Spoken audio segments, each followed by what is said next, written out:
Sampailah di hari H, ya Asif Ali ternyata mengalami penolakan. Dan penolakan tersebut membuat Asif Ali ini benar-benar kecewa dan merasa sangat-sangat dirugikan. Di saat itu Asif Ali mengklaim dia itu telah menghabiskan banyak biaya untuk datang ke Indonesia. Ditambah lagi dari pengakuan dia, total uang yang pernah dia kirimkan ke Syarifah itu sebesar 52 juta. Yo geng, tekan tombol subscribe geng. Hey yo, what's good? Welcome back to Kamar Jerry.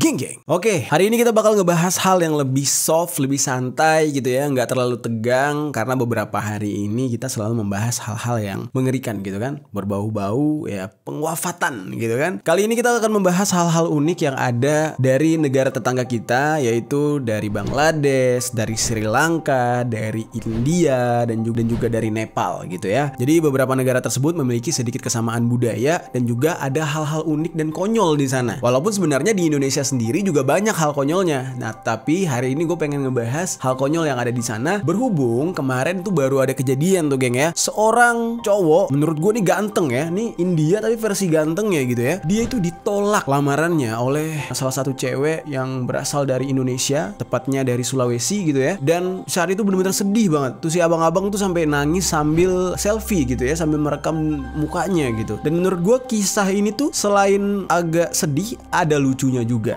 Nah di sini gue pengen ngebahas hal konyolnya, hal sedihnya, sekaligus ada sedikit knowledge-nya gitu ya tentang budaya. Yang dimana menurut gue ini ada sedikit ilmunya lah gitu ya, walaupun gak banyak-banyak amat. Nah oke, langsung aja kita bahas hal-hal unik berikut yang terjadi di negara tetangga kita. Langsung aja di sisi lain.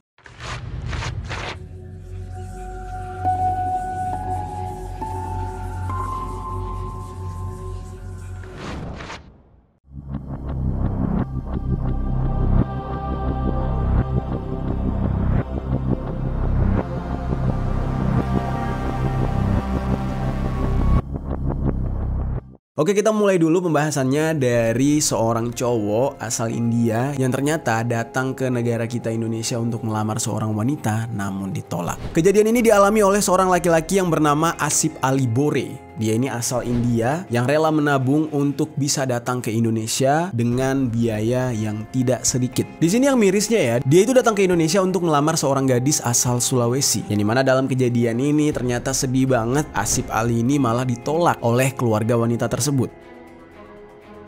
Jujur sebenarnya video Asif Ali menangis itu tersebar dan juga terlihat sebuah video di mana Asif Ali ini sedang menelpon keluarganya yang ada di India sambil menangis dan dia sedih banget karena ditolak. Di dalam kejadian ini justru orang-orang atau warganet Indonesia itu tidak bersikap barbar. Karena kenapa? Menurut warganet kita, kejadian kayak gini tidak dapat dibenarkan. Ya walaupun terdengarnya atau terkesan lucu gitu ya, tetapi kan abang Asif Ali ini dengan sangat tulus datang ke negara kita melamar seorang cewek ya kan, niatnya untuk ibadah tapi malah ditolak seperti itu. Latar belakangnya kayak gimana nih? Kok bisa dia sampai bela-belain datang ke Indonesia? Kan gak mungkin gak ada trigger gitu ya.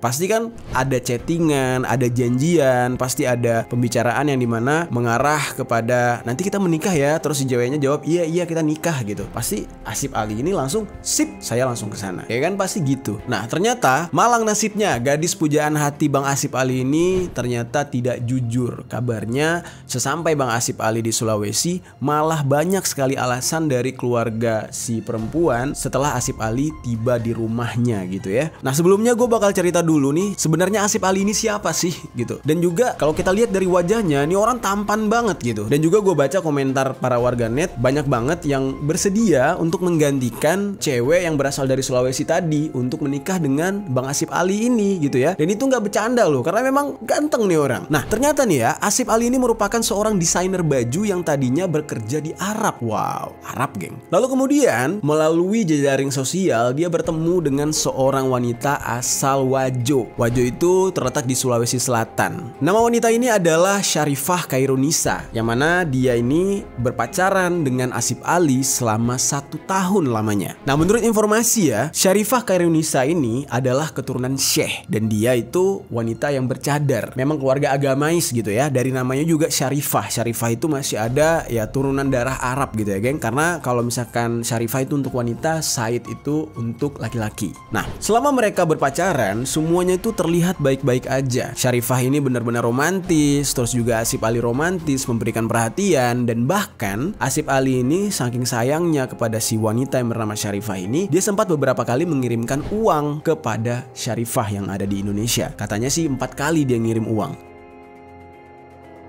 Seiring berjalannya waktu, Asif Ali yang benar-benar tulus terhadap Syarifah ini akhirnya memantapkan diri. Dia bilang kalau dia ingin lebih serius dengan Syarifah untuk menuju ke jenjang pernikahan. Nah, lalu di saat itu Syarifah ini tidak menolak. Dia mengiyakan keinginan Asif Ali dan dia berkata kalau memang kamu serius ya kamu datanglah ke Indonesia. Supaya apa? Supaya kamu bertemu dengan orang tuaku. Karena Asif Ali ini udah cinta banget ya kan. Dia udah mantap gitu dengan Syarifah ini. Dia mengiyakan keinginan Syarifah dan dia menabung untuk berangkat ke Indonesia. Yang lebih menyedihkan adalah ternyata Asif Ali ini memiliki seorang adik, geng. Adiknya ini ternyata bakal menikah di India. Nah, tetapi karena mendengar Asif Ali juga akan menikah dengan orang Indonesia, adiknya ini sampai rela menunggu. Dia rela menunggu abangnya menikah dulu dengan orang Indonesia, baru setelah itu dia. Nah, jadilah di saat itu Asif Ali buru-buru ke Indonesia agar semuanya bisa lancar. Sesampainya di Indonesia, Asif Ali ini melakukan perjalanan ke Wajo itu nggak singkat. Dia tuh sempat ke Makassar dulu, baru ke Wajo melalui jalur darat. Dia berangkat dari negaranya ke Indonesia itu sampai transit, geng. Dan bahkan untuk mencapai ke Wajo, dia harus transit dulu dari Makassar, baru melalui jalur darat menggunakan mobil gitu ya ke Wajo dengan perjalanan selama 5 jam lebih.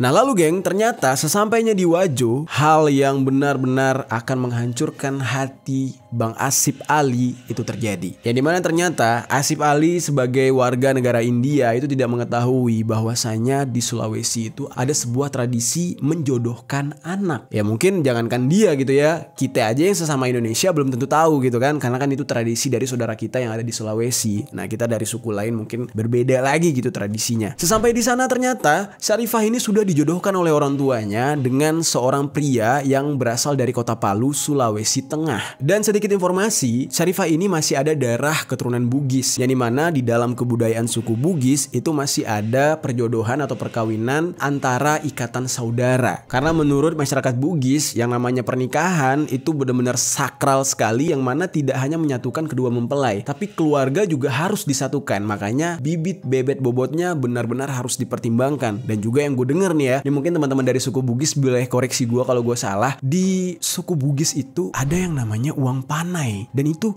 mahal, geng, kalau misalkan ceweknya itu top markotop ya. Nah, jadi dari tradisi itu aja kita udah bisa nilai ya bagaimana striknya orang tua dari keluarga suku Bugis. Mereka tidak bisa sembarangan menerima jodoh dari anaknya atau menantu. Dan ini sudah menjadi tradisi turun-menurun dari zaman dahulu. Walaupun demikian, sebenarnya di balik semua itu, wanita yang bernama Syarifah ini sebenarnya sangat cinta dengan Asif Ali. Dia sempat kabur dari rumahnya dan menuju ke Makassar untuk menunggu Asif Ali. Dan ternyata di saat itu, ya Asif Ali ini telat, dia tidak kunjung datang sampai-sampai 10 hari berlalu atau 1 minggu lebih gitu ya. Akhirnya Syarifah ini memilih kembali ke Wajo karena menganggap kayak Asif ini nggak jelas gitu ya, nggak tahu kapan datangnya, kapan berangkatnya. Dan di saat itu, dari kabarnya juga Syarifah ini sempat kecewa dengan Asif Ali karena dia merasa kayak Asif Ali ini gak serius, kayak udah nipu gitu. Padahal yang terjadi bukan demikian, geng. Ternyata di saat itu Asif Ali itu sedang mengurus kelengkapan dokumen yang benar-benar ribet. Nah, tetapi entah bagaimana nih mereka bisa miscommunication, entah Asif Alinya gak menyampaikan kepada Syarifah atau gimana. Tapi yang jelas di saat itu Syarifahnya sudah terlanjur kecewa.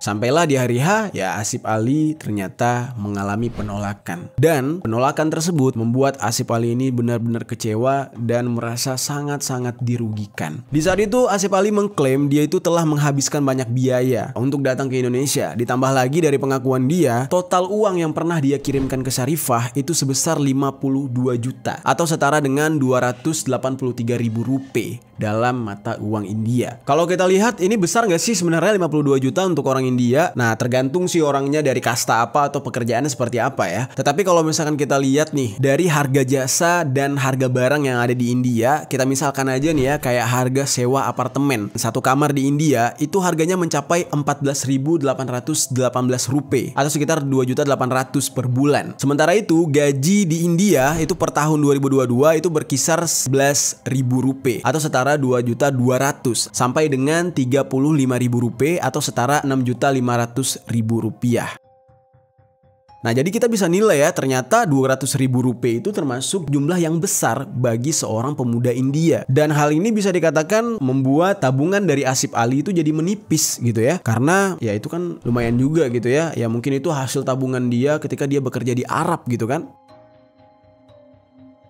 Dan mendengar hal itu, orang tua dari Syarifah itu merasa kayak ya mereka tidak tahu menahu. Mereka kan hanya orang tua yang memang dari dulu sudah menjodohkan anaknya. Sementara apa yang dilakukan anaknya di belakang itu, ya mereka tidak mengetahui kalau anaknya berpacaran melalui internet dengan orang yang dari negara lain lagi. Nah, di saat itu, orang tua dari Syarifah ini berniat untuk mengembalikan uang dari Asif Ali. Nah, namun sayangnya di saat itu jumlahnya itu ya nggak sebanding. Orang tua dari Syarifah hanya menyanggupi untuk mengembalikan uang dari Asif Ali itu sebesar 10 juta rupiah. Dan di saat itu Asif Ali menolak gitu. Karena menurut dia ya buat apaan, dia udah kecewa, lagian juga pengembalian uangnya ya nggak seberapa gitu ya, nggak ada 50%-nya gitu. Dan di saat itu Syarifah juga nggak terima. Syarifah mengatakan kepada keluarganya, saya selama ini tidak pernah meminta uang kepada Asif Ali katanya. Tapi Asif Ali sendiri yang mentransfer uang tersebut. Jadi bukan salah dia katanya. Ya tetapi kalau misalkan secara logika gitu ya, ngapain gitu nerima gitu kan kalau memang udah dijodohkan. Ya harusnya duitnya nggak usah diambil gitu ya nggak sih geng? Nah tapi kan si Mbak Syarifahnya juga udah berusaha ya, dia sudah sempat datang ke Makassar, bela-belain kabur dari rumah, ternyata ya nasib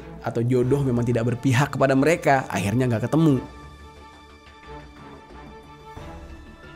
Nah akhirnya Asif Ali menolak pemberian uang 10 juta dari keluarga Syarifah dan Asif Ali pun sambil menangis sambil selfie pulang kembali ke negaranya. Dia naik mobil lagi, dihantarkan ke Makassar, lalu dari Makassar barulah dia pulang ke India. Gila, sedih banget ya menjadi Bang Asif ya, Asif Ali, Nasib Ali ya, sesuai nama ya, kasihan banget. Oke geng, itu baru kejadian pertama ya yang terjadi di negara tetangga kita. Kita akan membahas kejadian selanjutnya. Kejadian selanjutnya ini adalah konyolnya ajang Formula E tahun 2023 di India.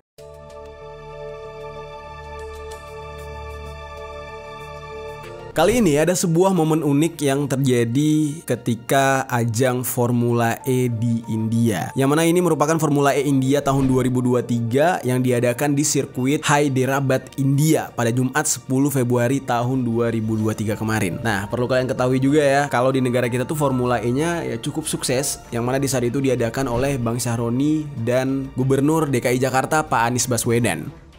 Nah kalau di negara kita, penyelenggaraan Formula E itu cukup bergengsi yang dimana dilaksanakan dengan sangat rapi dan tertib. Nah berbeda dengan yang terjadi di India ya, banyak warga lokal di saat itu memaksa untuk masuk sirkuit dengan menggunakan sepeda motor dan mobil. Jadi bener-bener udah kayak balapan liar gitu geng. Untungnya momen tersebut terjadi sebelum sesi free practice pertama atau FP1 pada Jumat sore waktu setempat. Dan di sini para panitia cukup ketar-ketir gitu ya. Untungnya ini terjadi sebelum FP1 gitu. Gimana kalau misalkan terjadi di hari H atau di hari balapan terjadi gitu kan, ini bisa-bisa hancur lebur itu acara. Lalu ternyata penyelenggaraan Formula E India ini pada akhirnya menyebabkan sebuah kekacauan. Nah apa nih yang menyebabkan kekacauan dalam penyelenggaraan Formula E ini?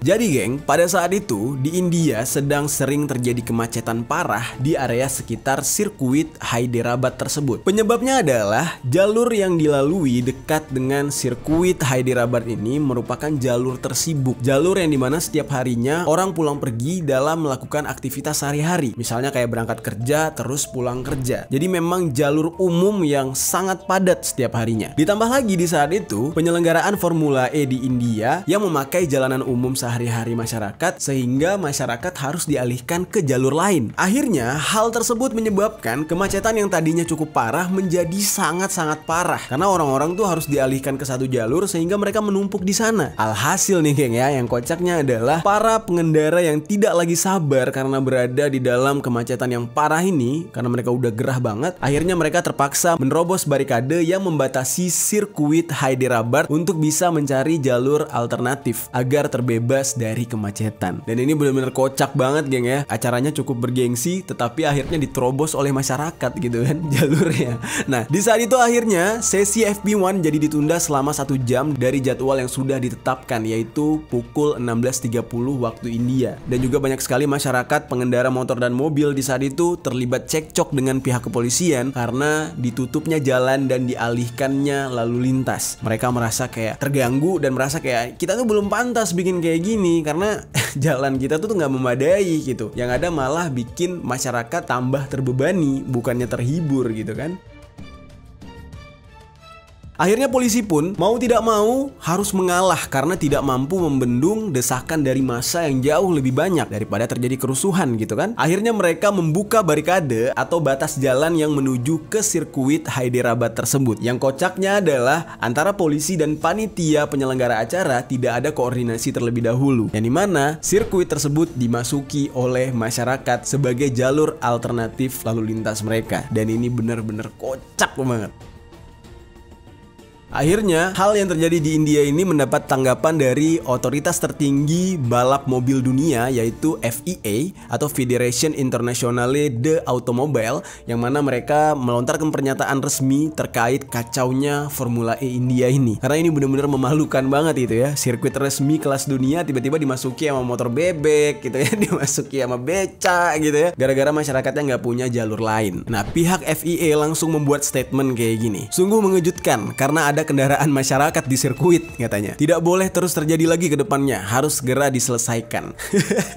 Kocak banget. Karena menurut bayangan mereka kan ya India ini udah siap gitu ya untuk mengadakan event bergengsi kayak gini dan bisa mensterilkan sirkuitnya gitu. Tahu-tahu yang dipakai jalur sehari-hari ya kan. Lalu pada akhirnya, balapan Formula E di India tahun 2023 tetap dilanjutkan dengan hasil dimenangkan oleh pembalap asal Prancis yang bernama Jean-Eric Vergne dari tim DS Penske. Sementara di posisi kedua ditempati oleh pembalap asal Australia yang bernama Nick Cassidy dari tim Envision Racing, dan posisi ketiga ditempati oleh pembalap Portugal yang bernama Antonio Felix da Costa dari tim Porsche. Jadi ini benar-benar kacau banget ya. Kalau kita bandingkan dengan yang ada di Indonesia di saat itu, ya memang jalannya Formula E di Indonesia itu jauh lebih rapi, berkali-kali lipat lebih rapi. Yang dimana di saat itu seluruh pengunjung, termasuk awak media, penonton gitu ya, dilarang menggunakan kendaraan pribadi dalam radius beberapa kilometer dari sirkuit. Jadi kalau misalkan mau parkir harus jauh dari sirkuit lalu berjalan kaki atau menggunakan kendaraan yang sudah disediakan oleh panitia gitu. Dan ajang Formula E sendiri adalah sebuah kampanye Go Green. Tetapi apa yang terjadi di India ini justru benar-benar tidak sesuai dengan kampanyenya gitu ya, dengan tujuannya gitu. Malah ini terkesan kayak dipaksakan gitu geng. Oke, memang unik banget ya negara tetangga kita ini. Oke, kita akan membahas hal unik selanjutnya, yaitu tentang Hari Valentine, yang mana ini masih belum jauh gitu ya, kejadiannya itu masih dalam bulan inilah gitu. Nah, hal unik yang terjadi di India adalah adanya seruan untuk merayakan Valentine dengan memeluk sapi. Waduh, ini sebenarnya agak sensitif memang ya, tapi nggak apa-apa ya, kita cerita sedikit ya. Ini memang benar-benar terjadi di India belum lama ini, di bulan Februari, di hari Valentine gitu ya, yang dimana Dewan Kesejahteraan Hewan India di Haryana mengeluarkan seruan untuk merayakan Hari Valentine 2023 dengan memeluk sapi atau Cow Hug Day. Seperti yang kita tahu ya, di hari Valentine atau hari kasih sayang ini memang banyak pro dan kontra. Ada orang yang mengatakan tidak boleh dirayakan, ada yang bodoh amat, ada yang tetap merayakan hanya karena ini berhubungan dengan rasa kasih sayang yang sebenarnya tidak mensimbolkan kejahatan apapun gitu kan. Dan biasanya orang-orang itu akan bertukar hadiah, kado, bisa dalam bentuk bunga, coklat, dan lain-lain gitu. Dan penyelenggaraan ini selalu melibatkan pasangan atau mungkin hubungan anak dengan orang tua, bisa gitu ya. Namanya juga hari kasih sayang gitu. Namun yang terjadi di India ini beda banget gitu ya, out of the box gitu. Pihak pemerintah mereka, lebih tepatnya Dewan Kesejahteraan Hewan gitu ya, meminta masyarakat mereka untuk merayakan Valentine-nya dengan sapi, yang dimana masyarakatnya diminta untuk memeluk sapi-sapi agar bisa membawa kekayaan emosional dan kebahagiaan kolektif katanya. Di sini justru gue nggak paham sebenarnya ya kayak gimana, tapi mungkin teman-teman yang tahu budaya kayak gini bisa tinggalkan komentar di bawah maksudnya itu apa gitu. Tapi kalau kita kaji, memang benar saudara-saudara kita yang ada di India ini telah menganggap sapi itu sebagai sosok yang suci, dan ini berhubungan dengan keagamaan mereka, dan ini merupakan kepercayaan yang sudah berabad-abad lamanya. Karena berdasarkan hal itulah Dewan Kesejahteraan Hewan ini mengatakan kalau sapi seharusnya juga mendapatkan kasih sayang layaknya masyarakat mereka yang memberikan kasih sayang terhadap pasangan. Jadi ibaratnya level sapi ini udah sama kayak level pacar gitu ya. Kocak juga nih. Lalu pihak Dewan Kesejahteraan Hewan ini juga mengatakan sapi sudah menjadi tulang punggung budaya India dan juga perekonomian perdesaan, dan sapi adalah pemberi segalanya katanya, yang mana sapi tersebut menyediakan kekayaan bagi umat manusia karena sifatnya yang bergizi. Ya kalau memang begitu harusnya bukan dipeluk ya, dimakan gitu ya, karena kan bergizi gitu ya. Gizi kan penting untuk ya begitulah ya. Ada-ada aja.